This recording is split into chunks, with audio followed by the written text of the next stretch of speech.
সুপ্রিয় দর্শক বন্ধুরা, আসসালামু আলাইকুম। দেশ অথবা দেশের বাইরে থেকে প্রিয় বন্ধুগণ, ঠিক এই মুহূর্তে যে যেখান থেকে বাস্তব জীবনের গল্প শোনার জন্য আমার সঙ্গে যুক্ত হয়েছেন, আমি আপন আর যে আপন জীবন গল্পের ১৬৩৯তম পর্বে আপনাকে প্রতিদিনের মতো স্বাগতম জানাচ্ছি।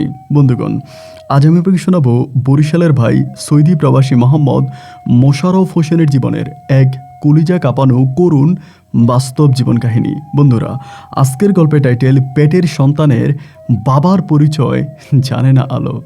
এই গল্পটা বরিশালের প্রত্যন্ত এলাকার মধ্যবিত্ত পরিবারের ভাই মোহাম্মদ মোশাররফের সঙ্গে ঘটে যাওয়া এক হৃদয় বিদারক করুণ বাস্তব ঘটনা। বন্ধুরা, খুবই গুরুত্বপূর্ণ একটা কথা বলি।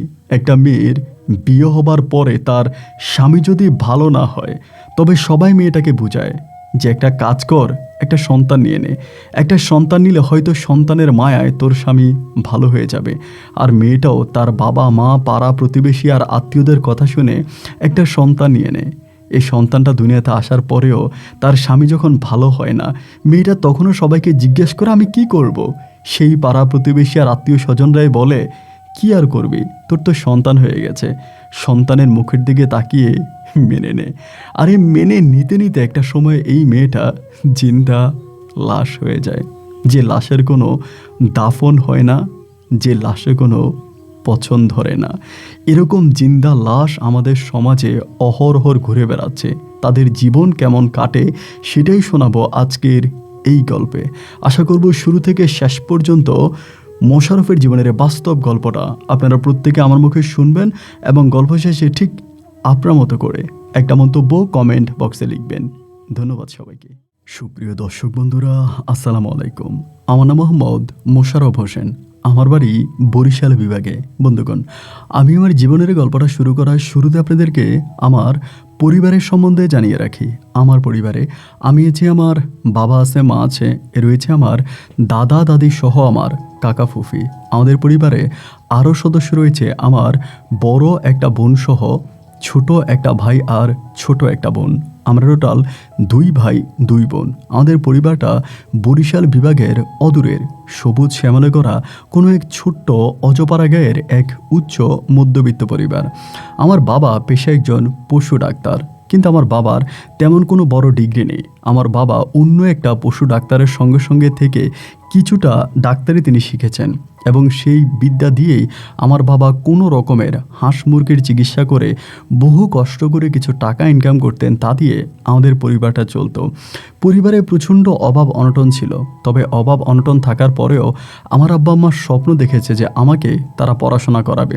যদিও তাদের চিন্তা ভাবনা ছিল আমার বড় বোনকে নিয়ে, কিন্তু আমার আব্বা চিন্তা করলো যে আমার বড় বোনের তো বিয়ে হয়ে যাবে এবং বিয়ের পরে সে অন্য কারো ঘরে চলে যাবে। সেজন্যই আব্বা ভাবলো যে তিনি আমাকে পড়াশোনা করাবে এবং বাকি ভাই বোনদের তুলনায় আমার পড়াশোনার জ্ঞান বুদ্ধি অনেকটা ভালো ছিল। যাই হোক, এমন করে আমি তখন এলাকার একটা স্কুল থেকে আমি প্রথমে প্রাইমারি স্কুলের গণ্ডি পার করি। প্রাইমারি শেষ করার পরে আমি যখন হাই স্কুল উঠি, তখন আমার পড়াশোনা চালানো বেশ কঠিন হয়ে যাচ্ছিল। আমার আব্বার হঠাৎ করে ইনকামটা অনেক কমে যাচ্ছিল, কারণ আমাদের এলাকাতেই শহর থেকে পাশ করে আসা একজন পশু ডাক্তার আসে এবং বেশিরভাগ খামারিরা এবং বেশিরভাগের হাঁস মুরগি নিয়ে মানুষ ওই পাশ করা ডাক্তারের কাছে যাইতো। আমার আব্বার কাছে খুব বেশি একটা আসতো না। এতে আমার আব্বার আয় ইনকাম প্রায় অনেকটাই কমে যায়। আমি তখন ক্লাস 8-এ পড়ি। সেই মুহূর্তে আমার পড়াশোনা প্রায় থেমে যাওয়ার মতো।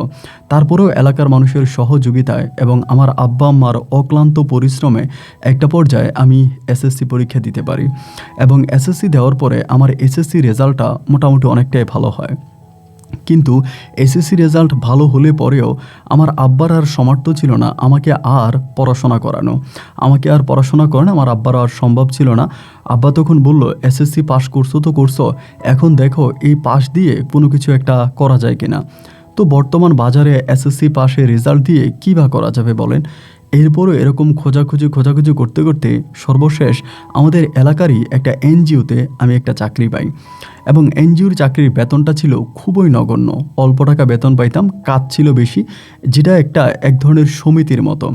মানে বিভিন্ন মানুষদেরকে লোন দেওয়া হয় এবং প্রতিদিন সেখান থেকে লোন আদায় করে আনতে হয়। এই কাজটা বেশ কঠিন এবং কষ্টদায়ক ছিল, তারপরও আমি এই কাজটা করে যাচ্ছিলাম। এইভাবে প্রায় আমি 1 থেকে 1.5 বছরের মতো সেখানে কাজ করি। যে টাকা বেতন পাই সে দিয়ে পরিবার খুব কষ্ট করে চালাচ্ছি। আব্বার সেই মুহূর্তে কাজ নাই বললেই চলে। এর উপরে আমার বড় বোনের অনেকটা বয়স হয়ে গেছে। বড় বোনকেও ঠিকঠাক মতো বিয়ে দিতে পারতেছি না, টাকা পয়সার অভাব। কারণ আমাদের এলাকাতে তখন একটা আইন প্রচলিত ছিল, ছেলে বিয়ে দেওয়ার সময় টাকা নেবেন আর মেয়ে বিয়ে দেওয়ার সময় টাকা দিবেন। এইরকম একটা আইন ছিল বা এরকম একটা নিয়ম ছিল, যেটাকে যৌতুক প্রথা বলতো। তো আমার বোনরে দেখতে আসলে মোটর সাইকেল চায়, এটা চায়, ওইটা চায়, তা তো আর আমাদের পক্ষে দেওয়া সম্ভব হয় না। যার কারণে আমার আব্বা তখন আমার বোনটাকে বিয়েও দিতে পারতেছে না। তার বিয়ের বয়স প্রায় পেরিয়ে গেছে। সে কিন্তু দেখতে শুনতে মোটামুটি ভালোই ছিল। তো একটা পর্যায়ে আমার বোনের একটা বিয়ের ঘর আসে এবং লোকটাও ভালোই ছিল। তো আমার আব্বা চিন্তা করলো যে সেই ঘরে আমার বোনটাকে বিয়ে দিয়ে দিবে। কিন্তু ওই লোকের একটা ডিমান্ড ছিল, সে আমার মতো একটা বেসরকারিতে চাকরি করে, তার একটা মোটর সাইকেল লাগবে, তাকে একটা মোটর সাইকেল দিতে হবে। ওই চাহিদার ভিতরে একটা মোটর সাইকেলই ছিল এবং তাও মানে লোকটা ভালো ছিল।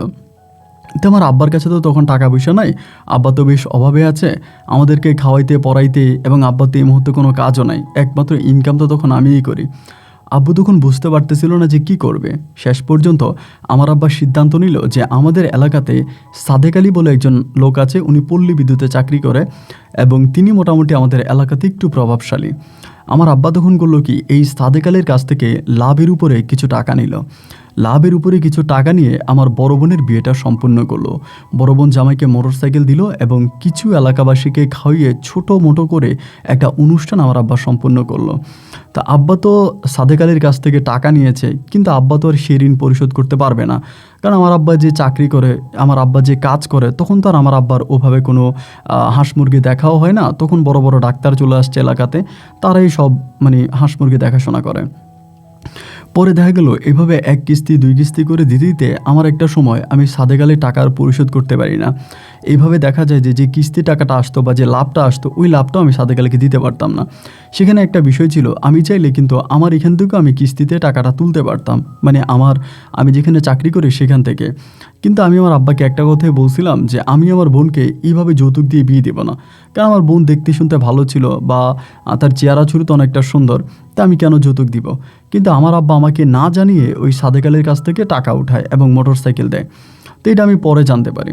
তো জানতে পারার পরে তো সাদেক আলীর ঋণ যা আমাদের মানে এনজিওতে ঋণ তো তাই। তো আমি এরকম করে মাসে মাসে সাদেক আলীর টাকা দিতে পারি না, অনেক টাকা আটকায়া যায়। একটা সময় আমি খুব বিপদে পড়ে যাই। যাওয়ার পরে একদিন হলো কি, সাদেক আলী আমাকে ডেকে নেয় তার বাড়িতে ডেকে নিয়ে বলে, তোমার আব্বা আমার বয়সে হয়তো একটু বড় হতে পারে, কিন্তু তার সঙ্গে আমার খুব বন্ধুত্বপূর্ণ সম্পর্ক। তুমি যেভাবে চাচ্ছিলে তোমার বোনকে বিয়ে দেওয়ার জন্য, এভাবে বর্তমান সময়ে তুমি বিয়ে দিতে পারতা না। তোমার আব্বা ঋণ করুক, যাই করুক, যেটাই করুক, এভাবে আমার কাছ থেকে টাকা নিয়ে তোমার বোনের বিবাহ সম্পন্ন করছে। তুমি এখন আমার টাকাটা ঘুরে না বাবা, তুমি আমাকে টাকাটা দিয়ে দাও। মানে উনি মনে করছে কি যে আমার কাছে টাকা আছে কিন্তু আমি ওনাকে দিচ্ছি না, অনেকে ঘুরাইতেছি। উনিও কিন্তু লাভের উপরে আমার আব্বাকে টাকাটা দিয়েছিল। পরে আমি বললাম যে কাকা, আপনি যেভাবে বলতেছেন বিষয়টা আসলে এরকম না। আমি আসলে যে টাকা বেতন পাই তা দিয়ে ধরেন পরিবার পরিজন খাওয়া পড়ার পরে আমার কাছে অবশিষ্ট আর খুব বেশি টাকা থাকে না। আর যেই টাকা থাকে সেই টাকা দিয়ে আমি খুব কষ্ট করে আপনাকে যা যা পারতেছি অল্প করে দিচ্ছি। কাকা, আমার পক্ষে তো আর সম্ভব নয়। উনি তখন বলতেছে যে না, এটা তুমি কি কথা বলো, তোমার পক্ষে সম্ভব নয়, তাহলে কিভাবে হবে, আমার ঋণকে পরিশোধ করবে। মানে উনি মোটামুটি তখন একটু ক্ষিপ্ত হয়ে গেল, মানে রেগে গেল। আমি বললাম কাকা, আমি দিব, আপনি চিন্তা করবেন না, আমাকে আরও কিছু সময় দেন। এইভাবে তখন দিন আর রাতগুলো কাটতেছে, কিন্তু আমি ঋণ পরিশোধ করতে পারি না। এমন করতে করতে একদিন হলো কি, রাতের বেলায় আমি প্রায় 9:30টার দিকে বাসায় যাইতাম, মানে এনজিওর কাজটা শেষ করে 9:30 কি 10টার দিকে বাসায় যাইতাম। তা আমার আব্বা আবার একটু হার্টে সমস্যা ছিল, উনি আবার 9টার মধ্যে ঘুমায় যেতেন। তো সেদিন আমি খাবার খাইতে গিয়ে দেখি কি যে আব্বা ঘুমায় নেই। আব্বা বারান্দায় বসে আছে এবং দেখি খুব টেনশন মনে হচ্ছে। আমি খাবার খাইতেছি আর মাকে জিজ্ঞেস করলাম যে কী ব্যাপার মা, আব্বা যে এখনও বারান্দায় বসে আছে, আব্বা ঘুমায় নাই? আমার মা বলে না, ঘুমায় নাই। আমি যে ঘুমাই নাই কেন? বলে তোর সঙ্গে নাকি কথা আছে, কি কথা বলবে, তারপর ঘুমাইতে যাবে। তোরে বলছে খাবার খেয়ে একটু বারান্দায় যাইতে। তখনই কিন্তু আমার ছোট একটা ভাই আছে, ওই পড়াশোনা করে, আবার ছোট একটা বোন আছে, ওইটাও কিন্তু পড়াশোনা করে। আর এই সমস্ত পরিবার কিন্তু আমিই টানতেছি, মানে আমি একাই কিন্তু গোটা পরিবারটা চালাইতেছি। তো পরে আমি আমার আব্বার কাছে গেলাম, বারান্দায় গিয়ে বললাম যে কী ব্যাপার, এত রাত হলো, আপনি ঘুমাইলেন না কেন? আমার আব্বা বলে ঘুমাতে তো চাই, কিন্তু ঘুম না আসলে কী করব।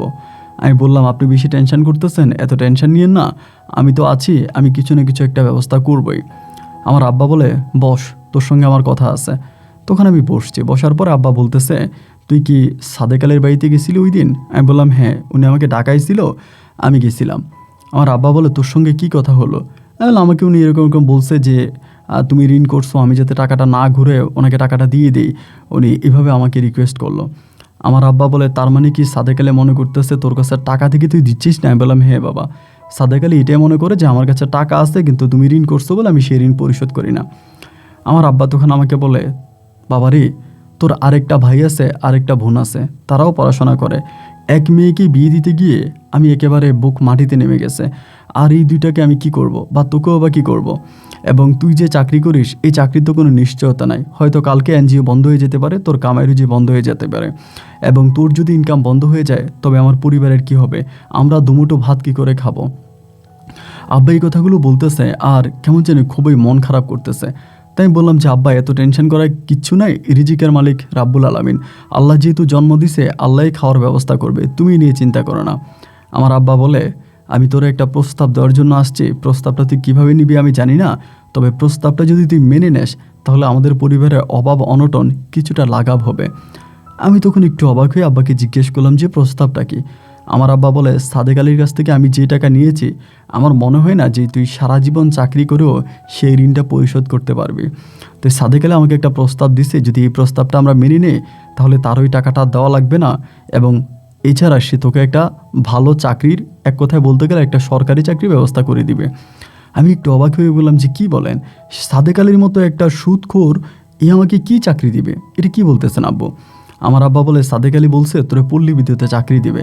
আমি তো শুনে খুশি হয়ে গেলাম যে, আব্বা এটা আপনি কি বলেন? তাইলে তো আমার জন্য অনেক ভালো, কারণ আমি এসএসসি পাস করছি, আমার সেই সার্টিফিকেট আছে, ওইটা দিয়ে চাইলে কিন্তু আমি পল্লী বিদ্যুতে ভালোভাবে কেউ যদি লোক থাকে আমাকে চাকরি কিন্তু দিতে পারবে।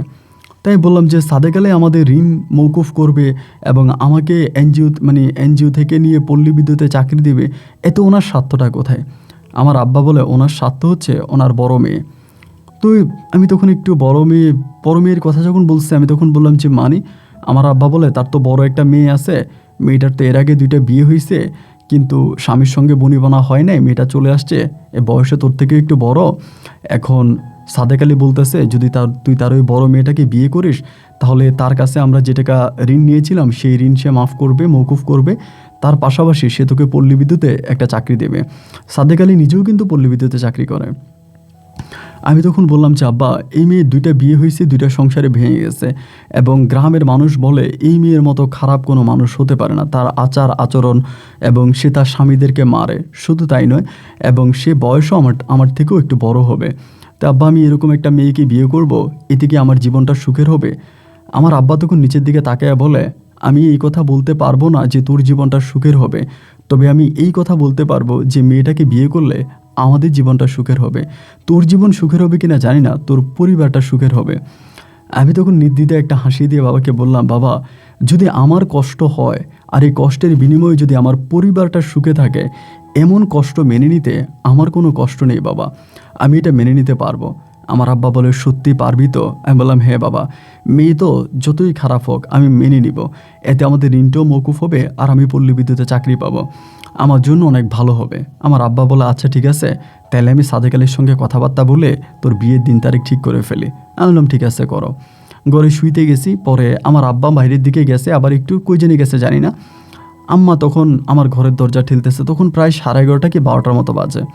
তো এত রাতের বেলা আমি তখন দরজা খুলছি, খোলার পর আমি বললাম, মা কী বলবা?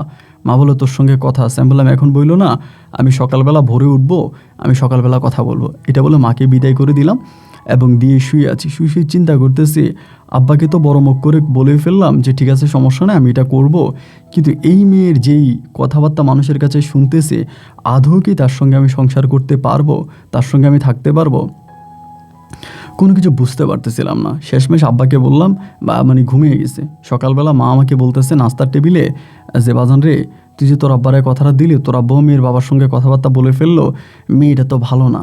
আমি বললাম, মা ভালো না তা তো জানি, কিন্তু আমি তো আর আমি তো জেনে শুনে এমন একটা মেয়েকে বিয়ে করতেছি, তা না হলে তো মা আমি এইভাবে বিপদে পড়ে যাব। আমার আম্মা বলে, যাই হোক যেটা হোক বাবা, একটু ভেবে চিন্তায় কাজ করবি, আমি তো কিছু বুঝতেছি না যে আল্লাহ না জানে তোর ভাগ্যে কী আছে। আমার কিচ্ছু হবে না, আমার তুমি চিন্তা করো না, সব কিছু ঠিক হয়ে যাবে। এই কথা বললাম, তখন আমার বিয়ের দিন তারিখ ঠিক করা হলো। আলহামদুলিল্লাহ একটা পর্যায়ে পারিবারিকভাবে একটা ছোটোখাটো অনুষ্ঠানের মাধ্যমেই আমি তখন ওই সাদিয়াকে বিয়ে করি। ওর নাম ছিল সাদিয়া। সাদিয়াকে বিয়ে করলাম। বিয়ে করার পর আমি বাসর ঘরে গেলাম। ওই দেখতে শুনতে অতটা ভালো না, মানে ভালো না বলতে খুবই কালো ছিল এবং একটু আচার ব্যবহার একটু অন্যরকম। তো আমি তাকে বিয়ে করার পরে তার ব্যবহারের মাত্রা দিন দিন আরও খারাপের দিকে যাচ্ছে। আমার সঙ্গে, আমার আব্বার সঙ্গে, আমার আম্মার সঙ্গে, সবার সঙ্গে মোটামুটি অনেকটা দুর্ব্যবহার করতেছে, মানে খুবই খারাপ ব্যবহার করে। আমার ভাই বোনদেরকে তো দেখতেই পারে না এবং আমার আব্বা আমার কথাও শুনতে পারে না। মানে ও যা করতেছে এইভাবে আসলে মেনে নেওয়া কোনোভাবেই সম্ভব না। আমি তখন চিন্তা করলাম যে কি করা যায়, মানে আমি কি করতে পারি।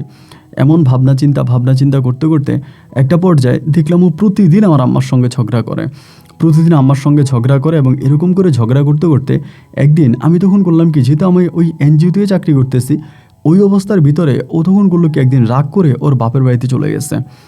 বাপের বাড়িতে চলে গেছে, যাওয়ার পরে আমি বাড়িতে আসছি তখন রাতের বেলায়। আসার পরে দেখলাম ও নাই। পরে আমার ছোটো বোনে বলতেছে মায়ের সাথে ঝগড়া করে নাকি চলে গেছে।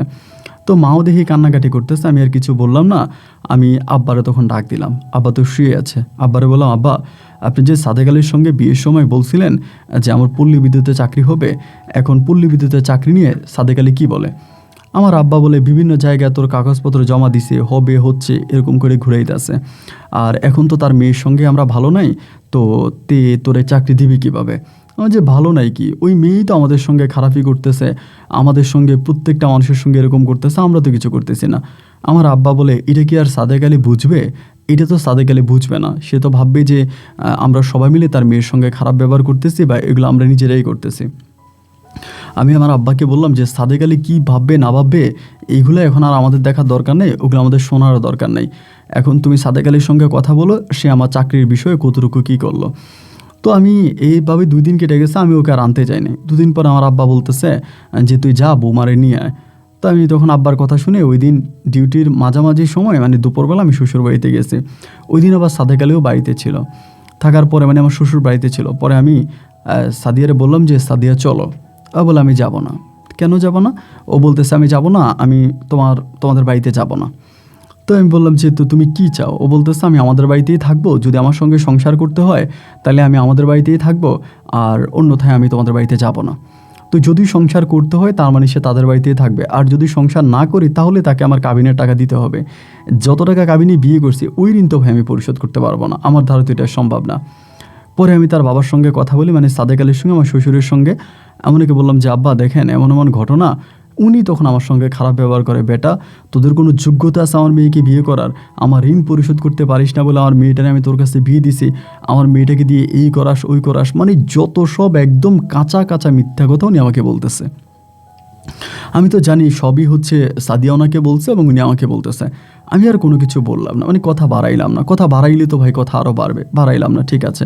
তাই বললাম যে আব্বা আপনি তো আমার চাকরির বিষয়ে কথা বলছিলেন, কোন জায়গায় বলছিলেন যে আমার চাকরি বাকরি কিছু হবে কিনা? উনি তখন ডিরেক্টলি আমাকে বলতেছে না তোর কোনো চাকরি হবে না। তাই বললাম যে চাকরি হবে না এটা কি কথা বলতেছেন? আপনি তো আগে বলছিলেন যে আমাকে পল্লী বিদ্যুতে চাকরি দেবেন। উনি বলে না না না, পল্লী বিদ্যুতে এখন কোনো লোক নিচ্ছে না, আর আমি তো তোদের কাছ থেকে অনেক টাকা পাইতাম, মোটর সাইকেলের টাকা তো আমি পাইতাম, সেই টাকাও তো আমি মাফ করে দিয়েছি, আর কত লাগবে? মানে উনিও খুব খারাপ ব্যবহার করতেছে আমার সঙ্গে। তো এরকম করে তখন আমি মাঝে মাঝে সাদিয়ার কাছে যাইতাম, মাঝে মাঝে বাড়িতে থাকতাম, এইভাবে যাতায়াত করতাম। আমার আব্বা আমার সাদিয়ারা 3 বোন ছিল, সাদিয়া সবার বড় আর ওর ছোটো 2টা বোন আছে। তো মাঝে মাঝে আমার আব্বা বলতেছে যে কি আর করবি এখন, যেভাবে আছে সেভাবে চলতে দে, চাকরি হলে হলো না হলে নাই, এবং তুই যেটা আছিস ওইটাই তুই কর। তো তখন তো ভাই আমি নিরুপায়, যার জন্য আমি ওকে নিয়ে কোনো রকমে এনজিওর চাকরিটা করতেছি আর সংসার করতেছি, দিনরাত পার করতেছি। আর আল্লাহর কাছে প্রার্থনা করতেছি যে আল্লাহ যত দ্রুত সম্ভব হয় আমার জীবনে একটু সুখের স্পন্দন এনে দেও আল্লাহ, এত কষ্ট আর সহ্য হয় না। এভাবে সময়গুলো কাটতে কাটতে একটা সময় হলো কি, হঠাৎ করে আমি মানসিকভাবে টেনশন করতে করতে অনেকটা শুকিয়ে যাচ্ছিলাম। আমার হরমোন সহ বিভিন্ন ধরনের সমস্যা দেখা দিতেছে। এরপর আমি সংসার করতেছি, ওর কাছে যাইতেছে আসতেছি, এই করতে করতে আলহামদুলিল্লাহ আমি একটা সুখবর পাইলাম যে আমার ওয়াইফ সাদিয়া গর্ভবতী হয়েছে, মানে সাদিয়ার পেটে বাচ্চা আসছে। এটা জানার পরে তো আমার সুখের কোনো সীমা নাই। আমার সুখের কোনো সীমা নাই যে আলহামদুলিল্লাহ আমার ওয়াইফ এর পেটে বাচ্চা আসছে, তাহলে এর থেকেও সুখবর তো আমার আর কিছু হতে পারে না। তো আমি ঠিকঠাক মতো কাজকাম করতেছি, চলতেছি, যেহেতু ওর বাবু আসছে তাহলে হয়তো ভালো কিছু একটা ঘটবে। এরকম করতে করতে সাদিয়ার ঘরে তখন একটা ছেলে সন্তান হয়, মানে আমার একটা ছেলে হয়। তাই ছেলে হওয়াটার পরে, মানে আমার ছেলে যেদিন হয় তার প্রায় 20-25 দিন পরে একদিন কাজ করতে করতে আমি অফিসের মধ্যে ঢুলে পড়ে যাই, মানে অফিসের মধ্যে অজ্ঞান হয়ে যায়। জ্ঞান হারিয়ে ফেলার পরে আমাকে হসপিটালে ভর্তি করা হয়, ওখানে কয়েকদিন হসপিটালে থাকি। তো আমার সঙ্গে পড়াশোনা করছে আমার একটা বন্ধু আছে, ও আবার MBBS ডাক্তার, চর্ম ও যৌন, ও ভালো মানের খুব ডাক্তার। আবার আমি শারীরিকভাবে অনেকটা দুর্বল, আমার ওয়াইফের সঙ্গে ঠিকমতো থাকতে পারি না, শারীরিকভাবে আমি অনেকটা অক্ষম। তো তখন আমি করলাম কি, আমার ওই বন্ধুর কাছে গেলাম, গিয়ে তারা আমি বললাম যে দোস্ত, আমার তো এই সমস্যা, এখন আমার ওয়াইফের সন্তান হয়েছে, আজকে আমার সন্তানটার কয়েক মাস, আর আমি এইভাবে সমস্যার মধ্যে আছি, আর এটার একটা সমাধান কি। মানে আমি তখন একদম শুকিয়ে গেছি, কালো হয়ে গেছি, এবং যেই মানে সর্বদিক থেকে তখন আমি খুবই উইক। পরেও আমাকে কয়েকটা পরীক্ষা দিল, এবং পরীক্ষাগুলো দেওয়ার পরেই আমাকে তখন বললো যে ঠিক আছে আজকে চলে যা, তুই কালকে এসে রিপোর্ট নিয়ে যাস, আমি তোকে ওষুধ দিব। এর পরের দিন আমি গেলাম হচ্ছে রিপোর্টের জন্য গেছি। পরে ও আমারে বলতেছে যে দোস্ত, তোর একটা কথা জিজ্ঞেস করি, এবং তোর কি কোনো সন্তান হয়েছে? আমি বললাম হ্যাঁ, আমার একটা ছেলে সন্তান হয়েছে, আজকে এত মাস। ও আমাকে বলে আমি তো রিপোর্টে যা দেখলাম তোর তো কোনো সন্তান হওয়ার কথা না। আমি বললাম মানে, এটা তুই কী বললি? ও বলে হ্যাঁ, আমার রিপোর্ট বলতেছে যে তুই কখনো বাবা হতে পারবি না, তোর তো সন্তান হওয়ার কথা না। আমার কাছে তো মনে হচ্ছে যে যে সন্তানটা দুনিয়াতে আসছে এটা তোর সন্তান না। তখন আমি বলতেছি এটা তুই কী বলিস? ও বলে আমার কাছে তাই মনে হচ্ছে, কারণ তোর রিপোর্ট বলতেছে যে তুই কখনো বাবা হতে পারবি না, এবং জীবনে কখনোই হতে পারবি না, তোর অনেক বড় ধরনের সমস্যা আছে। ওর কথা শুনে আমার মাথায় তখন আসমানটা ভেঙে পড়লো, জি আল্লাহ, এটা কী ধরনের কথা? যে সন্তানকে আমি এত আদর করতেছি, কোলে পিঠে করতেছি, এবং এত কিছু করতেছি, এই সন্তান নাকি আমারই না। তারপরে সে আমাকে বলতেছে তুই শিওর হওয়ার জন্য একটা কাজ করতে পারিস, যে কোনোভাবে হোক বাচ্চাটাকে যদি একদিন তুই আমার মেডিকেলে নিয়ে আসিস, তাহলে আমি বাচ্চাটার সঙ্গে তোর DNA ম্যাচ করে দেখবো যে এটা আসলে তোর সন্তান কিনা। তো এটা বলার পরে আমি বললাম যে আচ্ছা ঠিক আছে, তাহলে তুই এই কাজটা যত দ্রুত পারিস কর, এবং করলে পরে আমি এর একটা সমাধা পাবো। এরপরে হলো কি, আমি বাচ্চাটাকে যেভাবেই হোক আমার ওই বন্ধুর কাছে নিয়ে গেছি। নিয়ে যাওয়ার পরে ও বাচ্চার সঙ্গে আমার DNA ম্যাচ করাইছে, এবং DNA টেস্ট করাইছে। টেস্ট করার পরে রিপোর্ট আসছে যে নেগেটিভ, মানে আমার বাচ্চার সঙ্গে আমার DNA ম্যাচ করে নাই, তার মানে এটা আমার বাচ্চা না। তখন আমাকে বলে যে আমি তো আগেই বলছিলাম যে এটা তোর সন্তান না, এখন তো তুই মোটামুটি শিওর হয়ে গেলি যে এটা তোর সন্তান না। আমি তখন ভাই আর মানে বুঝতে পারতেছিলাম না যে কি বলবো, বন্ধুর সামনেও এমনটা অপমানিত হলাম। পরে বাচ্চাকে নিয়ে আসছে, আইনা বাচ্চার মায়ের কাছে দিছি। আর বাচ্চার মা মানে সাদিয়া তো এমন একটা মেয়ে, ওর তো কোনো কিছু বলা যাবে না। ওরে কোনো কিছু বলার আগেই ও আমার গলা চিপে ধরতে চায়, আমাকে মারতে চায়, আমার সঙ্গে এতটা দুর্ব্যবহার করে, খারাপ ব্যবহার করে। সেক্ষেত্রে যদি আমি একবার ওকে বলি যে তোমার পেটের সন্তানের বাবাকে বা এই বাচ্চার বাবাকে যদি আমি জিজ্ঞেস করি, তাহলে তো ও আর আমাকে আস্ত রাখবে না। ওরে আমি আর কোনো কিছু বলতেছি না, মনটাও খুব খারাপ, অলওয়েজ কান্নাকাটি করি, মানে সারাক্ষণে কান্নাকাটি করি, কোনো কিছু ভালো লাগে না।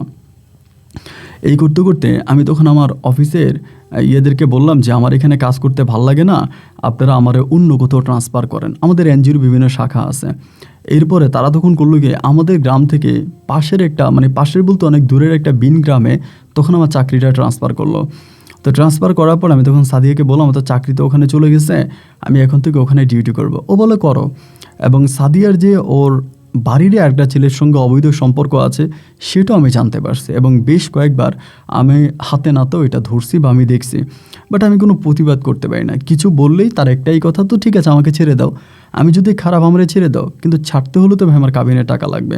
আর ওর বাবা যে প্রভাবশালী, ওর বাবার সাথে তো আমি আর পারবো না। পরে এই মনে দুঃখে কষ্টে আমি তখন পাশের একটা বিন গ্রামে চলে গেলাম। আমি সেখানে তখন ওই আমাদের NGOর একই শাখায় তখন কাজ করতেছি। এভাবে কাজ করতেছি দিনরাতগুলো কাটতেছে। তখন হচ্ছে আব্দুল আলী বলে একজন লোক আছে, মানে আমি তাদের বাড়িতেই ভাড়া থাকতাম, ভাড়া থাইকে আমি সে অফিসে কাজ করতাম। ওনার নাম ছিল আব্দুল আলী। তো ওই আব্দুল আলী একটু সহজ সরল টাইপের মানুষ ছিল, মোবাইল খুব ভালো একটা বুঝতো না, এবং তার ওয়াইফ ছিল, সেও খুব সহজ সরল।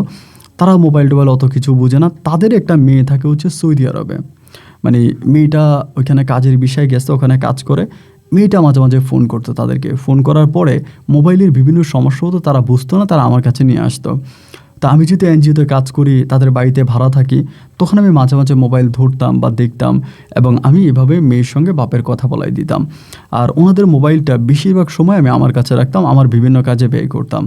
আর আমি যেহেতু তাদের ঘরে আছি, তারা নিজেরও আমাকে তাদের সন্তানের মতো দেখতো, মানে তাদের পেটের সন্তান যেরকম ওই সন্তানের মতো আমার কাছে মানে আমাকে দেখতো।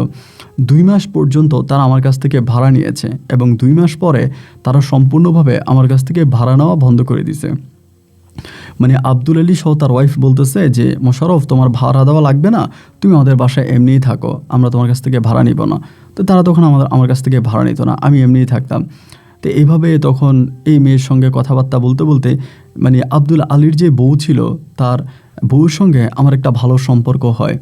তো আমি সবসময় মন খারাপ করে বসে থাকি, তাদের সঙ্গে কথাবার্তা বলি। তো একদিন ওই মহিলাকে আমি আবার মা ডাকতাম, আব্দুল আলীকে বাবা ডাকতাম।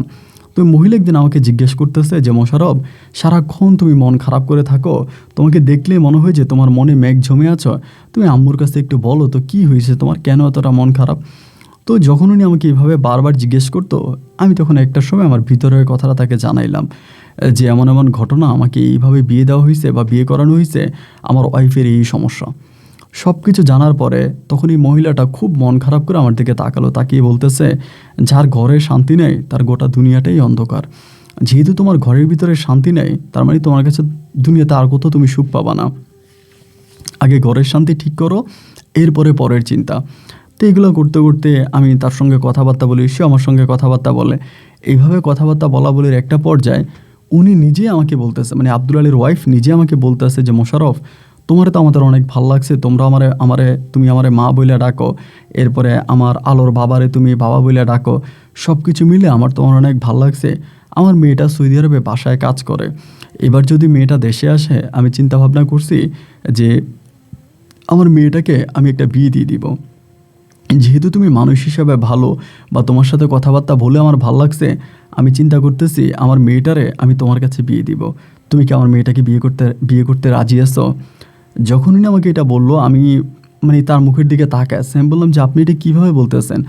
আপনি তো সবই জানেন যে আমার পারিবারিক অবস্থা, আমি তো অলরেডি একটা বিয়ে করছি, এবং আমার বউ আছে, আমার মানে যদিও এটা আমার বাচ্চা না, তারপর আমার ওয়াইফের কাছে একটা বাচ্চা আছে, আর আমার এই পারিবারিক অবস্থার ভিতরে আপনি কীভাবে বলতেছেন, এটা কি সম্ভব? উনি বলে, তোমার সমস্যাটা কোথায়? তুমি তো আমাকে আগেও বললা যে তোমার বউকে তুমি ছেড়ে দিতে চাও। আমি বললাম, তা ছেড়ে দিতে চাই বললেই কি আর ছেড়ে দেওয়া যাবে? আমার কাবিনের টাকা লাগবে, এই লাগবে, সেই লাগবে, আমি এগুলো কই পাবো? উনি বলে, তোমার কাবিনের যে টাকা লাগবে সে টাকা আমরা দিব, আমরা যদি সেই টাকা দিই তাহলে কি তুমি মেয়েটাকে ছেড়ে দিবা? আমি বললাম, আমি আপনাদের কাছ থেকে টাকা নিব? বলে, হ্যাঁ, আমরা তোমার টাকা দিব, মেয়েটা যেহেতু খারাপ, তুমি আমাদের কাছ থেকে টাকা নিয়ে মেয়েটার কাবিনের টাকা দাও, দিয়ে তোমরা মেয়েটাকে ছেড়ে দাও, এবং ছেলেটাকে যদি তুমি আনতে চাও ভালো, আর যদি নাও আনো তাতেও সমস্যা নেই, আমার মেয়েটাকে আমি তোমার কাছে বিয়ে দেবো, আমরা তোমাকে জামাই হিসেবে আমাদের ঘরে সারা জীবন রাখতে চাই। এই কথা বলার পরেই আমি তখন বললাম যে ঠিক আছে, আমি আপনাদেরকে জানাবো, আমি আমার পরিবারের সঙ্গে একটু আলোচনা করি। পরে আমার মাকে আমি বিষয়টা জানালাম যে মা, এমন এমন ঘটনা, আমি যেখানে চাকরি করি সেখান থেকে এমন একটা প্রস্তাব পাইছি। আমার মা বলে, এটা তো বেশ ভালো প্রস্তাব, এরকম প্রস্তাব তো তোর পাওয়ার কথা না, তো আল্লাহ হয়তো তোর দিকে ফিরে তাকাইছে, বা তোর ভাগ্যটা হয়তো ভালো, এই জন্য তুই এমন একটা প্রস্তাব পাইছিস। তাইলে বাবা এই প্রস্তাবটা ডিনাই করিস না, এটা নিয়ে আর অবহেলা করিস না, তুই বাবা এটা ইমিডিয়েটলি করে ফেল, এখনই করে ফেল, এবং এটা নিয়ে তুই সামনের দিকে যা। তে আমার আব্বা তখন এই সাদেক আলীর সঙ্গে কথা বললো যে এমন এমন ঘটনা, আপনার মেয়ে তো আমার বাড়িও আসে না, আমার ঘরেও আসে না, আর আমার ছেলে গেল, আমার ছেলের সঙ্গে আপনার মেয়ে ঠিকমতো কথা বলে না, আর সম্পর্কটাতে এমন এমন চলতেছে, আপনার মেয়েরও অবৈধ সম্পর্ক আছে, এটা আপনিও জানেন, আমিও জানি, বা মহল্লাবাসীও জানে। এখন এর মাঝে একটা ছাড়াছাড়ি করে ফেলি, আমার ছেলেকে আমি অন্যত্রে বিয়ে করাই। তখনই ওই সাদেক আলী বলল, যদি আমার মেয়েকে ছাড়তে হয় তাহলে আমার কাছ থেকে যে টাকা নিছো সে টাকা ফিরিয়ে দাও।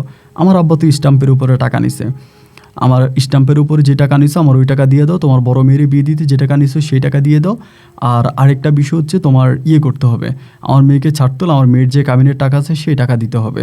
আর আমার যে মানে নাতনি আছে, সেই মানে আমার যে নাতি আছে, ওই নাতির সারা জীবন ভরণ পোষণ দিতে হবে। এগুলো বলার পরে আমি তখন সাদেক আলীকে, আমার আব্বাকে এগুলো বললাম, তো সাদেক আলীকে আলাদা ডাক দিলাম, ডাক দিয়ে বললাম যে ঠিক আছে, আপনার কথা আমি মানলাম, আমি আপনার মেয়েকে কাবিনের টাকা দিব, যেহেতু আমি তাকে ছেড়ে দেবো, কাবিনের টাকা দিব। সারা জীবন আপনি যে ছেলেটার ভরণ পোষণ আমাকে দিতে বলতেছেন, এটা তো আমার ছেলে না। উনি বলে, এই বেটা তুই কী বললি, তুই আমার মেয়েকে কলঙ্ক দিচ্ছিস? আমি বললাম, না, কলঙ্ক না, আমি একবারই কলঙ্ক দিচ্ছি না, এই ছেলেটা আমার না, আপনার মেয়ের অবৈধ সম্পর্ক ছিল। যদি আপনি আমার কথা বিশ্বাস না করেন, আমি এলাকার যেই গণ্যমান্য ব্যক্তিরা আছে, চেয়ারম্যান, মেম্বার, সবাইকে জানাবো এবং জানিয়ে শুনিয়ে এরপরে ওই বাচ্চার সঙ্গে আমি আমার ডিএনএ পরীক্ষা করাবো। যদি ডিএনএ ম্যাচ না করে আমার সঙ্গে, তাহলে আপনি কি করবেন? একথা বলার পরেই বেটা তখন নিচের দিকে তাকায় আছে। তাকায় থেকে বলতেছে যে, তাহলে তুই কী বলতে চাস? আমি বললাম যে, আমি কোনো কিছু বলতে চাই না। আমি আপনার মেয়ের কাবিনের টাকাও দিতে পারবো না, আর আপনার মেয়ে আমাকে স্বেচ্ছায় ছেড়ে দিবে। যদি না ছাড়ে, আমি এলাকার চেয়ারম্যান, মেম্বার নিয়ে আপনার নামে মেল ডাকবো, দরবার ডাকবো। উনি বলে, হ্যাঁ তুই কী করতে পারবি কর, আমার এটা তোর সন্তান, আমার মেয়ে কেন অবৈধ সন্তান নেবে? জি ঠিক আছে, যদি আমার সন্তান হয়ে থাকে তাহলে তো আমার কোনো কথাই নাই, আমি পুরোপুরিভাবে আপনার সব কথা মেনে নিব। আর যদি আমার সন্তান না হয়, তাহলে আপনি কি করবেন? এইভাবে কথাবার্তা বললাম। দুপুরবেলা বলে আমি ঘরে আসছি। রাত্রে 10:30 কি 11টার দিকে তখন এই বেটা করলো কি, মানে সাদেক আলী করলো কি, তার বাড়ির একটা লোকের দিয়ে আমার খবর দিছে। তো আমি বললাম যে আমি এত রাতে যাবো না, কারণ সে খারাপ মানুষ, কী করে ফেলে তার তো ঠিক নেই, আমি সকালবেলা যাব। পরের দিন সকাল 8টা বাজে আমি তার বাড়িতে গেছি। যাওয়ার পরে সে আমারে তার ড্রয়িং রুমের ভিতরে ডাইকে নিয়ে বলতেছে যে, মোশাররফ তুমি কি চাও? আমি বললাম যে আমি কী চাই এটা আপনি ভালো করেই জানেন, আমি আপনার মেয়ের সঙ্গে থাকতে চাই না এবং তার সঙ্গে থাকার কোনো সুযোগ নেই আমার। আমি চাই আপনার মেয়ে, যেহেতু আপনি আপনার মেয়েকে আমার জীবন থেকে সরাইয়া দেন, আমি আরেকটা বিয়ে শাদী করবো আমার পরিবারের জন্য। আর যেই সন্তানটা আমার না, আমি এই সন্তানের কোনো ভরণ পোষণ দিব না, এটা আপনাকেই মেনে নিতে হবে। এখন আপনি যদি না মানেন, তাহলে আমি গ্রামে 10 জন ডাকবো, এটার নামে মেল দরবার করব।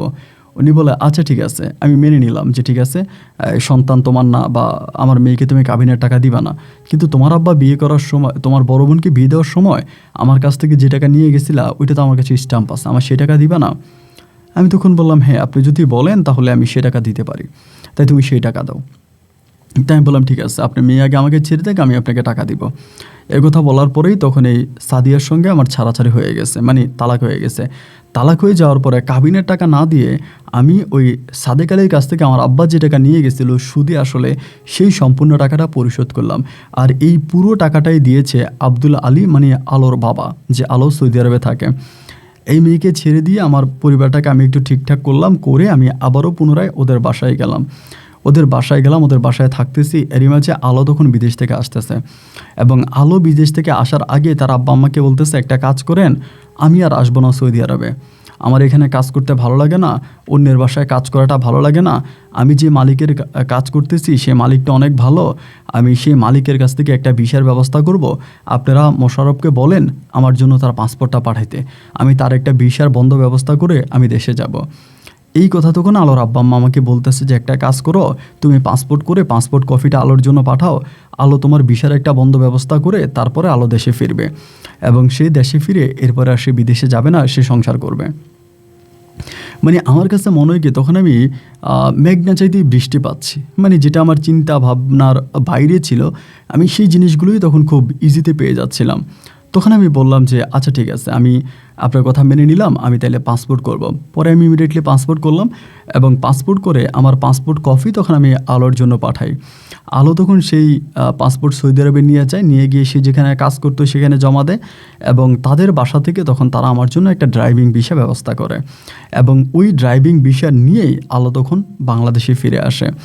এবং বাংলাদেশে আসার পর আমি আলোকে দেখি, মানে আমার চিন্তা ভাবনা পুরোপুরি পাল্টে যায়। এত কষ্টপ্রাপ্ত একটা মানুষ আমি, যার সারাটা জীবনে কষ্টে কষ্টে কাটছে, অথচ সেই মানুষটা দেখার মতো একটা বউ পাইলাম।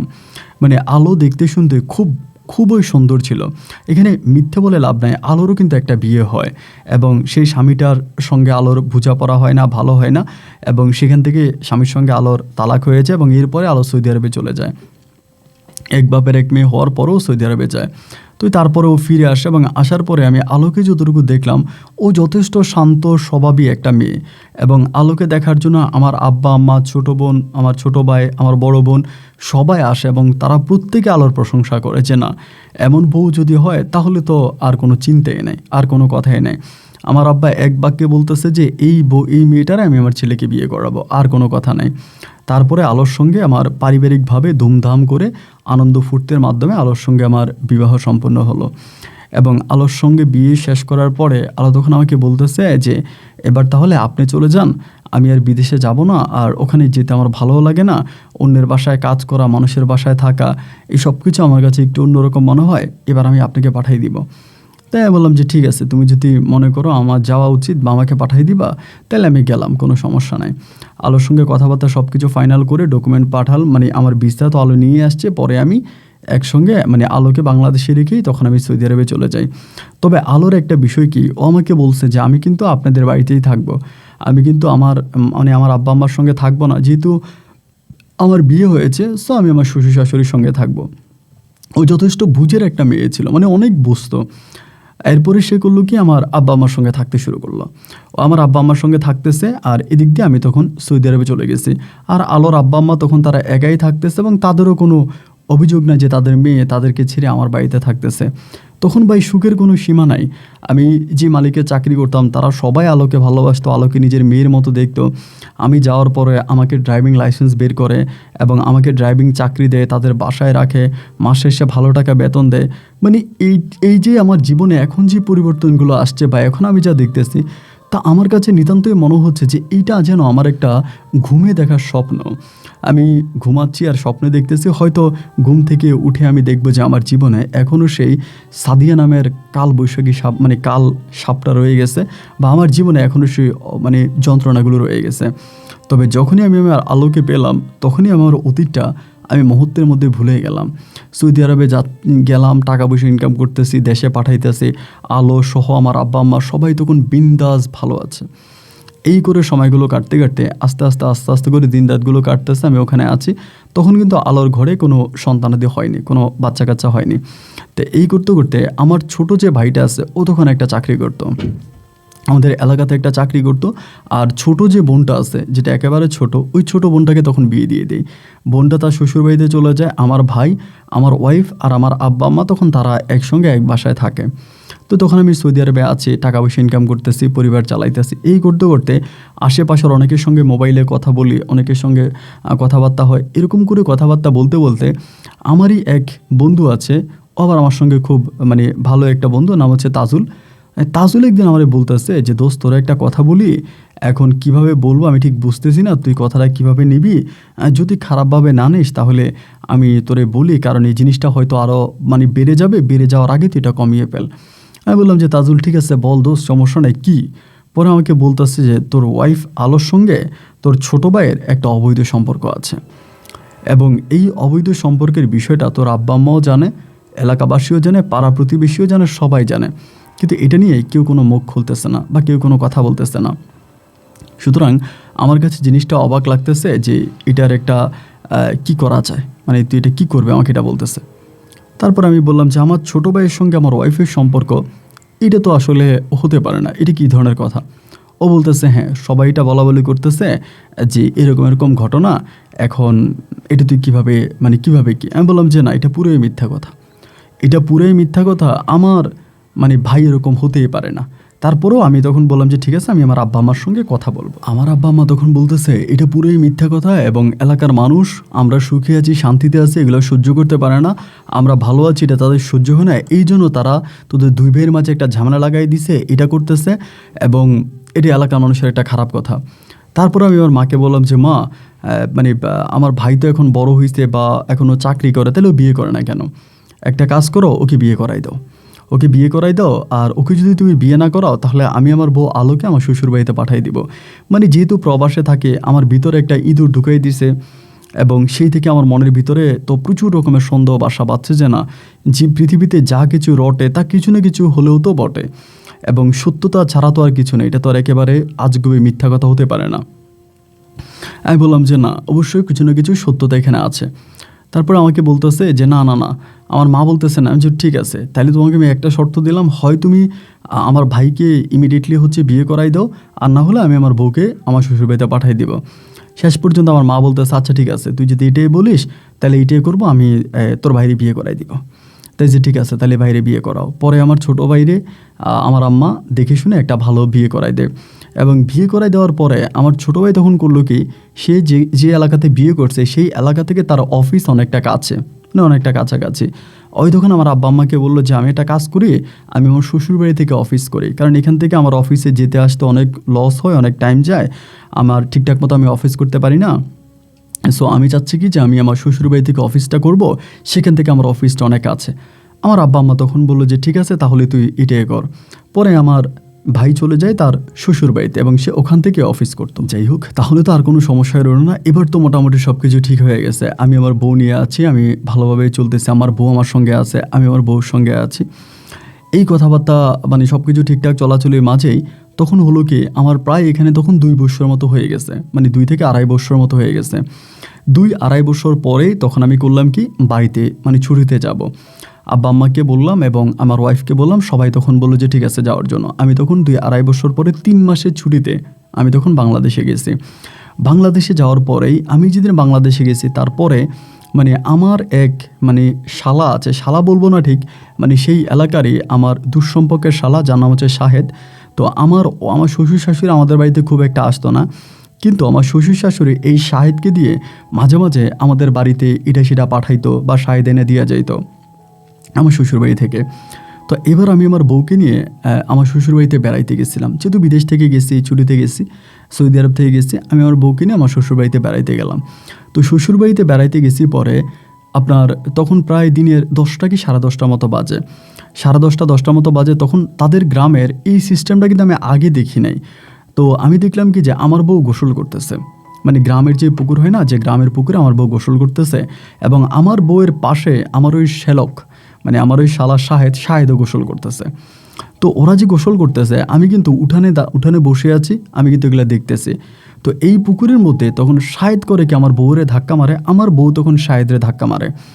তো এই যে মানে তাদের এই যে আমি যেই নষ্টামিগুলো দেখতেছি বা ওরা যা করতেছে পুকুরে, মানে আমার ভিতর তখন পুরোপুরি সন্দেহ হয়ে গেল যে না, ওদের মাঝে কোনো খারাপ সম্পর্ক আছে। মানে এইভাবে আমার ওয়াইফের শরীরে হাত দিয়ে দিবে বা আমার ওয়াইফের শরীরে হাত দিবে, বিষয়টা তখন আমার কাছে ভালো লাগে না। ভালো না লাগার পরে ও যখন গোসল করে উঠে আসছে, আমি তখন খাবার খাইতেছি না। ও বলে আপনি খাবার খাইতে আসেন, খাবার। আমি খাবার খাবো না। আপনি কেন খাবার খাবেন না? আমি বললাম যে খাবার খাবো না, আমার ভালো লাগতেছে না। এরপরেও আমি ওরে কোনো কিছু বললাম না, খাবার দাবার খাইলাম। খাওয়ার পরে রাতের বেলায় তখন তারা লুডো খেলতে বসছে, শাহেদ, আমার বউ, এরপরে আরও 2টা মেয়ে, মানে আমার শ্বশুরবাড়ির আরও 2টা মেয়ে, তারা তখন লুডো খেলতে বসছে। এখন লুডো খেলার মধ্যেও তারা এই থেকে 19 থেকে 20 হলে গুটি কাটাকাটি হলে তারা জড়াজড়ি শুরু করে, মানে এক ধরনের একটা মানে কী বলবো আপনাকে, যে ওই রকম কিছু তারা তখন করতেছে। তো আমার তখন মনে হলো যে এটা তো হতে পারে না এবং এটাও কেন করে। তা এইভাবে কয়েকটা দিন কাটলো শ্বশুরবাড়িতে। কাটার পর আমি আমার বউকে কিন্তু কিচ্ছু বলি নাই। আমার বউকে নিয়ে আমি তখন বাড়িতে চলে আসছি। বাড়িতে আসার পরে আমার মনটা খুব খারাপ। আবার আমার মা কিন্তু আমার মনের বেদন বুঝতো, যে আমার মনের ভিতরে কী চলতেছে আম্মা বুঝতো। তা আম্মা তখন আমারে বলে যে কী রে বাবা, শ্বশুরবাড়িতে গেলে হাসি মুখে, এখন শ্বশুরবাড়ি থেকে মন খারাপ হয়ে আসলো, তোর বিষয়টাকে কী হয়েছে? আমি বললাম যে মা কীভাবে বলবো, বলতেও তো খারাপ লাগতেছে আর না বলেও পারতেছি না মা, এমন এমন ঘটনা। আমার মা বলে বলিস কি? আমি বললাম হ্যাঁ। মা বলে দেখ, তোরে তো আসলে বলতে চাই না, তারপরও এখন তো তোর কথার পরিপ্রেক্ষিতেই তোকে বলা লাগে। তুই তো তোর ছোটো ভাইয়ের সন্দেহ করতে, যে তোর ছোটো ভাইয়ের সঙ্গে তোর ওয়াইফের সম্পর্ক, আসলে এটা পুরোই মিথ্যা কথা। তোর ওয়াইফের সঙ্গে তোর ছোটো ভাইয়ের বিন্দু পরিমাণের কোনো সম্পর্ক নাই। তোর ওয়াইফের যদি কারোর সাথে সম্পর্ক থেকেই থাকে তাহলে তোর ওই শ্যালকের সঙ্গে আছে, মানে তোর ওই শালার সঙ্গে। কারণ তোর ওয়াইফ তার সঙ্গে দস্তাদস্তি করে এবং আমাদের বাড়িতে আসলেও আমার আম্মা ডিরেক্টলি যেটা বলতেছে আমি আপনাকে আর বলতে পারবো না। আমি বললাম যে তুমি এই দৃশ্য দেখার পরও কিছু বললো না কেন? আমার আম্মা বলে বাবারে, এই বউ তোর জন্য অনেক করছে। আজকে এই বউয়ের জন্য আমাদের ঘর পাইছি, বাড়ি পাইছি, টাকা পাইছি, পয়সা পাইছি। এই বউয়ের জন্য আজকে আমরা এত কিছু পাইছি। সুতরাং আমি কেমনে কি বলি? আচ্ছা মা তুমি এটা কি বলো? এই বউয়ের জন্য পাইছি মানে এই সবই তো আমার কষ্টের ফসল। আমি কষ্ট করে বিদেশে গেছি, সেখান থেকে টাকা ইনকাম করছি, করে আমি এই সমস্ত কিছু ইনকাম করছি। আমার বউ আমাকে কি দিছে আমার বউ আমাকে? না, এগুলো তুমি কি বলতেছো? এই নিয়ে তখন ধরেন আমার ওয়াইফের সঙ্গে আমার ঝগড়াঝাটি, ঝামেলা, মানে আমার তখন আর কোনো শান্তি নেই। আর এই শাহেদকে আমি ফিরে দিতে পারি না। আমার বউরও কথা একটা, শাহেদ আমার ছোটো ভাইয়ের মতো। আমি ওর সঙ্গে ছোটোবেলা থেকে খেলা করে বড় হয়েছি, ওর সঙ্গে আমার অনেক দুষ্টমি হয়েছে এবং ওরে আমি মানে ওর কথা হচ্ছে, আমার বউয়ের কথা হচ্ছে শাহেদের সঙ্গে দুষ্টমি করবে, সব করবে, আমি বাধা দিতে পারবো না। আর আমার কথা হচ্ছে যে না, আমার চোখের সামনে তুমি কখনোই শাহেদের সঙ্গে এসব করতে পারবে না। এই নিয়ে আমাদের দুজনের মাঝে সমস্যা দেখা দেয়। এবং শাহেদের সঙ্গে যে আমার বউর অবৈধ সম্পর্ক আছে, এটা শুধুমাত্র আমার আব্বা আম্মাও বলে নাই, আমার আরও অনেক কিছু শুভাকাঙ্ক্ষী আছে। আমি তাদের মাধ্যমেও জানতে পারছি যে না, শাহেদের সঙ্গে আমার বউর অবৈধ সম্পর্ক আছে। তো এগুলো জানার পরে 3 মাস আমি খুব আমার বউকে ওয়ার্নিং দিয়ে আসছি যে আমি যাতে আর কখনোই শাহেদকে না দেখি, শাহেদ যেন আমাদের বাড়িতে না আসে, এটা সেটা বলে আমি তখন 3 মাস পর আমি সৌদি আরবে চলে গেছি। আমার ছুটি শেষ, আমি আবার চলে গেছি। তো চলে যাওয়ার পরেই এদিক দিয়ে কিন্তু আমার বউ তখন করতো কি, এই শাহেদের সঙ্গে বিভিন্ন কবিরাজের কাছে যাইতো। শাহিদরে নিয়ে বিভিন্ন কবিরাজের কাছে যাইতো, অনেক কবিরাজের কাছে হাঁটাহাঁটি করতো বাচ্চা হওয়ার জন্য। যেহেতু আমাদের বাচ্চা হয় না, আমাদের বেবি হচ্ছে না, এর আগেও আমি ওর সঙ্গে থাকলাম, বেবি হইল না, তো আমি তো জানি আমি কখনো বাবা হতে পারবো না, আমার সমস্যা আছে। কিন্তু আমি তো এই সমস্যার কথা আমার ওয়াইফকে বলি নাই। তো না বলার পরে ওই কিন্তু তখনও কবিরাজের কাছে দৌড়াইতো। এই করতে করতে একটা সময় আমি সৌদি আরবে যাওয়ার পরেই হঠাৎ করে একদিন আমার মা আমাকে ফোন দিয়ে বলতেছে, বাবা রে একটা সুখবর আছে। আমি বললাম সুখবর? কী সুখবর? আমার মা বলে, তোর বউ তো গর্ভবতী। যখন মা বলল আমার বউ গর্ভবতী, আমার তখন মাথায় আসমানটা ভেঙে পড়ছে। তখন ভাই আমি গাড়ি নিয়ে আমার মালিকের একটা কাজে যাচ্ছিলাম, আমি সেই জায়গার ভিতরে গাড়ি দাঁড়ো করাইয়া আমি মানে পুরো ভং হয়ে গেছে, কারণ আমি তো জানি আমি কখনো বাবা হতে পারবো না। আর আমার ওয়াইফের করে আমার সন্তান হওয়ার প্রশ্নই আসে না। যেহেতু আমার ওয়াইফ প্রেগনেন্ট বা আমার ওয়াইফের পেটে বাচ্চা আছে, তাহলে নিশ্চিত ওই বাচ্চার বাবা হচ্ছে গিয়ে শাহেদ। কারণ শাহেদের সঙ্গে আমি আমার বউয়ের যা কিছু দেখে আসছি বা এলাকাবাসী আমাকে যা কিছু জানাইছে, ওইটা তো পুরো 100-100 শিওর যে শাহেদে আমার বউয়ের পেটে বাচ্চা দিচ্ছে এবং ওই বাচ্চার বাবা শাহেদ। এবং আমি আমার মাকে বললাম যে মা তুমি যাই বলো, যেটাই বলো, এই বাচ্চা আমার না, এই বাচ্চা শাহেদের। এই বাচ্চাটা হচ্ছে শাহেদের এবং আমি নিশ্চিত করে বলতে পারি শাহেদের এই বাচ্চা আমার না। আমার মা বলে, আমিও এটাই বলতেছি, আমার কাছে এটাই সন্দেহ লাগে এবং এটা তোর বাচ্চা না। কারণ তুই বিদেশ যাওয়ার পরেও তোর বউ 10 থেকে 15 বার শাহেদের সঙ্গে কই জানি চলে গেছে। আমি যখন আলোকে জিজ্ঞেস করতাম তুমি শাহেদের সঙ্গে কই যাও, ও বলে আমি কবিরাজের কাছে যাই, আমাদের বাচ্চা হয় না, আমাদের বেবি হওয়া দরকার, এই জন্য আমি কবিরাজের কাছে যাই। তো এই করতে করতে আমি তখন পুরোপুরি শিওর হয়ে গেলাম, যেহেতু আমি কখনোই বাবা হতে পারবো না, আমার রিপোর্ট তো সেরকমই আসছিল, তার মানে ওই বাচ্চার বাবা শাহেদ এবং শাহেদের সঙ্গে আমার বউয়ের অবৈধ সম্পর্ক। তা আমি তখন বিদেশ থাকা অবস্থা আমার বউরে বললাম যে তুমি আমার বাড়ি থেকে চলে যাও, তুমি যদি আমার বাড়িতে থাকো তাহলে কিন্তু খুব খারাপ হয়ে যাবে। এখানে আরেকটা কথা বলে রাখি, আমার শ্বশুর শাশুড়িও কিন্তু শাহেদকে এবং আলোকে বলছিল যে তোরা আগের মতো বাচ্চাদের মতো দুষ্টমি করিস না বা আগে যেমন ছিলে এখন থাকিস না। আমার বউ আমার শ্বশুর শাশুড়ির সঙ্গে পর্যন্ত ঝগড়া করে এই শাহেদের বিষয়ে। ওর কথা হলো ওর কাছ থেকে শাহেদরে কেউ আলাদা করতে পারবে না, শাহেদ ওর সব কিছু, মানে ওর মেন কথা হচ্ছে শাহেদ ও লাগবেই লাগবে। তখন আমি আমার শ্বশুর শাশুড়িকে বিষয়টা জানাইলাম যে দেখেন আপনার মেয়ে নাকি গর্ভবতী। তারাও বলতেছে যে হ্যাঁ আমার মেয়ে তো গর্ভবতী। আমি বললাম আপনার মেয়ের পেটের বাচ্চার বাবা আমি না। এরা বলতেছে কি বলো তুমি এগুলো? আমি তখন সৌদি আরবে, তুমি কি বলো এগুলো? আমি বললাম হ্যাঁ আমি জানি ওর পেটে যে বাচ্চা আছে ওই বাচ্চার বাবা শাহেদ, ওই বাচ্চার বাবা আমি না। তারা তখন বলতেছে না না না বাবা তুমি এরকম কথা বললো না, কে তোমাকে উল্টাপাল্টা কি বলছে? শাহেদ কেন আমার মেয়ের পেটের বাচ্চার বাবা হবে? তুমি তুমি তুমি বাবা। আমি না আমি না। এই বলে তখন আমি আমার মাকে বলতেছি মা ওরা তুমি ঘর থেকে বের করো, ওকে তুমি ঘর থেকে বের করো, ও যাতে কোনোভাবে আমার ঘরে থাকতে না পারে। আমার মা বলো ও তো ঘর থেকে বেরোয় না। আমি তখন বললাম যে তুমি এলাকাবাসীকে ডাকো। পরে আমার যে পরিচিত বন্ধুবান্ধব আছে আমি ওদেরকে ফোন করলাম, ফোন করে বললাম যে কোনোভাবে আমার বউ যাতে আমার বাড়িতে থাকতে না পারে, ওরে আমার বাড়ি থেকে বের কর, ওরে আমার বাড়ি থেকে বের কর এবং ও যাতে আমার বাড়িতে থাকতে না পারে। পরে আমার এলাকাবাসী লোকজন আসছে, তারা তখন ওরে বলতেছে তুমি বাড়ি থেকে বেরো এবং শাহেদ বিদেশ থেকে জানাইছে যে তোমার পেটে যে মোশারফ বিদেশ থেকে জানাইছে যে তোমার পেটে যে বাচ্চা আছে ওই বাচ্চার বাবা মোশারফ না, সুতরাং মোশারফ তোমার সাথে সংসার করবে না, তুমি এই বাড়ি থেকে চলে যাও। ও বলতেছে না আমি যাব না, এটা আমার স্বামীর বাড়ি, আমার শ্বশুর বাড়ি, আমি এখান থেকে যাব না। সবাই তখন তাকে মাইরা ধাক্কাইয়া বের করে দিছে। তখন কিন্তু তার বাচ্চার বয়স, পেটের বাচ্চার বয়স প্রায় 5 মাস। এই 5 মাস কিন্তু আমি জাস্ট ওরে মানে ভালোই বলতেছি বেরিয়ে যাওয়ার জন্য, ও বেরোয় না। পরে আমি এলাকার লোকজন লাগাই দিছি, মানুষ তখন একেবারে ধাক্কায় ওকে ঘর থেকে বের করে দিছে। ঘর থেকে বের করে দেওয়ার পরে আমাদের বাড়ির সামনে একটা বট গাছ আছে, ওই তখন করছে কি ওই বট গাছের নিচে আশ্রয় নিছে। ওই বট গাছের নিচে আশ্রয় নিছে, ও বলে আমি প্রয়োজনে এই বাড়িতে মানুষের বাড়ি কাজ করব, কাজ করে আমি এই বট গাছের নিচে থাকবো, এটা আমার সন্তানের শেষ ঠিকানা, আমার সন্তানের বাড়ি এটা, আমি এখানেই সন্তান প্রসব করব, আমি এখান থেকে যাব না। আর ওর বাবা মাও তখন ওর উপরে খুব রেগে গেছে, যার জন্য ওর বাবা মাও ওকে নিতে রাজি নেই, কারণ যথারীতি ওর বাবা মাও তখন আমার কথা বিশ্বাস করে।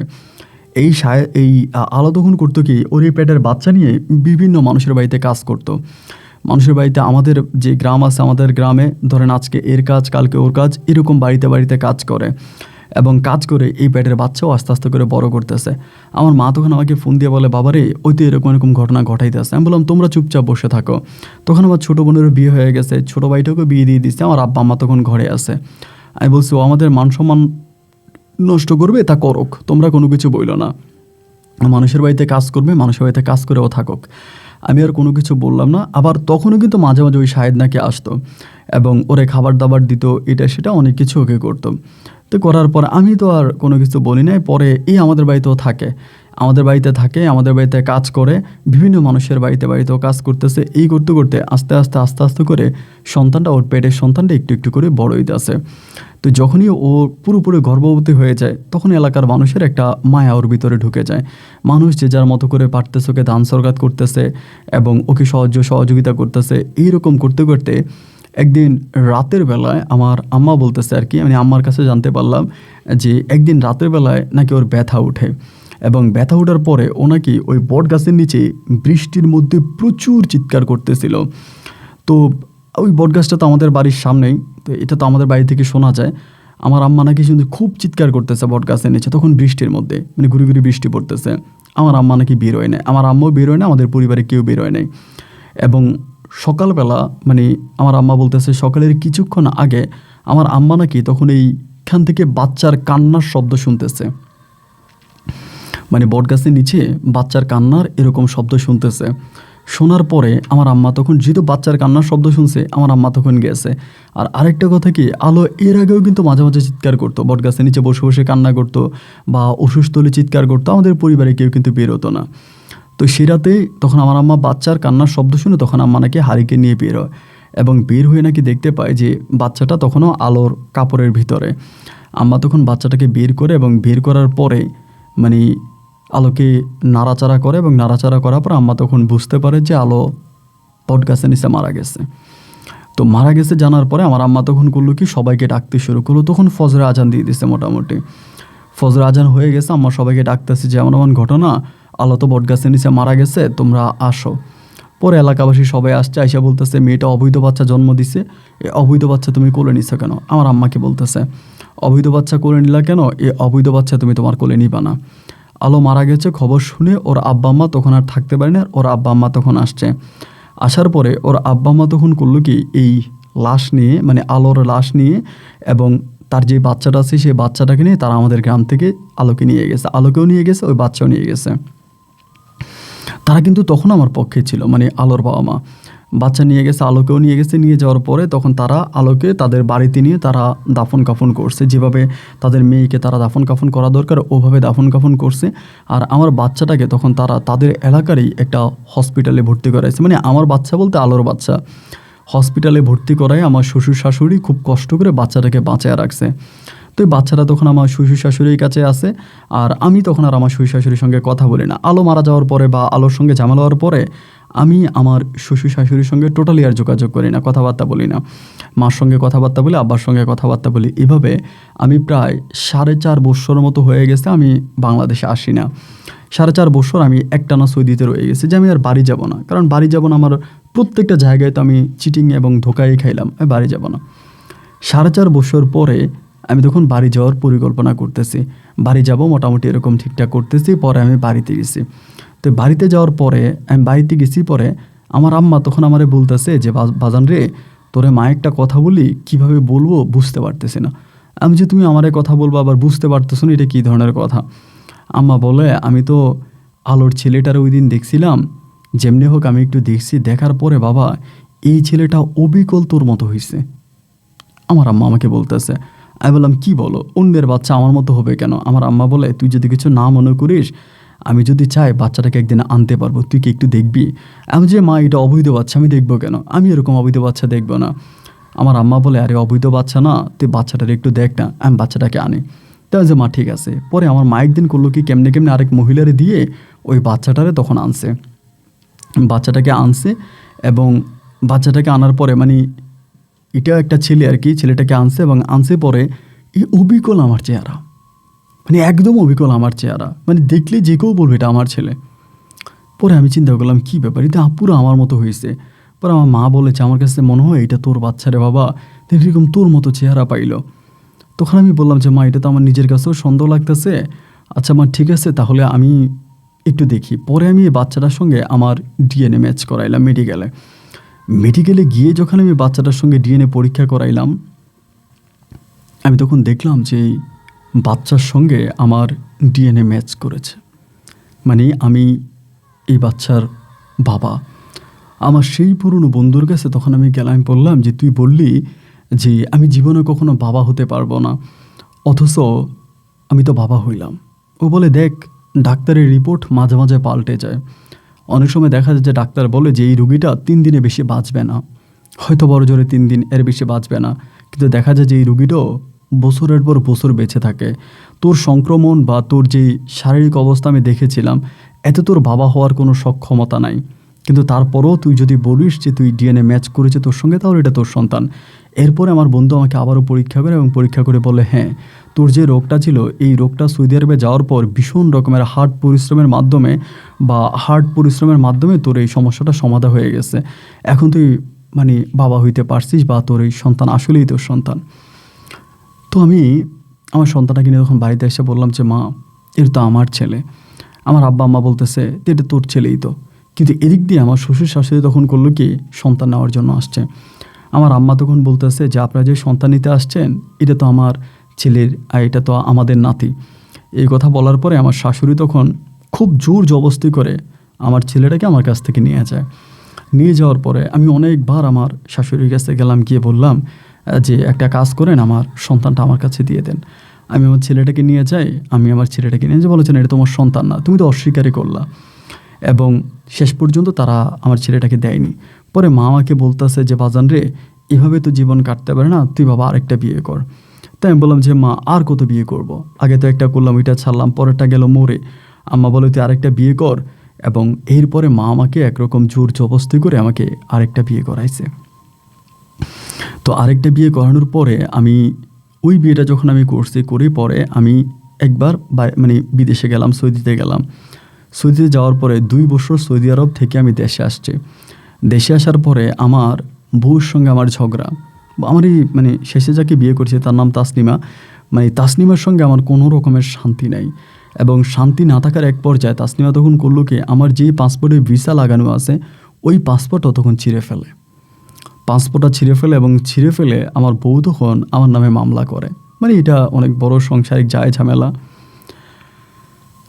আমার এই বউয়ের ঘরে কোনো সন্তানাদি হয়নি। সে নিচে গিয়ে আমার নামে মামলা করে। মামলা করার পরে তার বাবা অনেক প্রভাবশালী ছিল, আমি তাদের সঙ্গে পারি নাই। ওই মামলা লড়তে গিয়ে আমি ভীষণ রকমের অর্থদণ্ড পাই। মানে আমি যা টাকা পয়সা ইনকাম করি, জমি জমা যাই একটু একটু কিনি, তার সবই প্রায় এই তাসনিমার সঙ্গে মামলায় আমার সম্পূর্ণ টাকা শেষ হয়ে যায়।